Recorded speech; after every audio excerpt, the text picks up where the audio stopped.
উনি মাগরিবের নামাজ এশারের নামাজ পড়ে একটা মসজিদে শুয়ে পড়লেন, আর শুয়ে শুয়ে হাদিস পড়তেছেন। কি পড়তেছেন?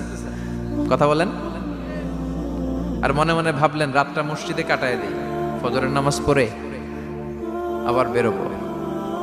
কিন্তু দারোয়ান এসে বলে মসজিদে থাকতে পারবেন না, ওঠেন। দারোয়ান আছে না, কথা কন।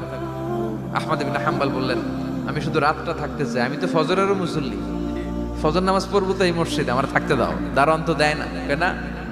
মসজিদে থাকার জায়গা না, যান মিয়া।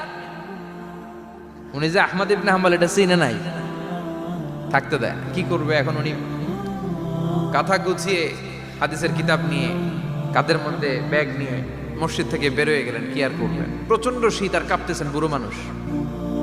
পথিমধ্যে দেখলেন বাজার, বাজার একজন খাব্বাজ, শাবুন খাব্বাজ, যুবক রুটি বিক্রেতা।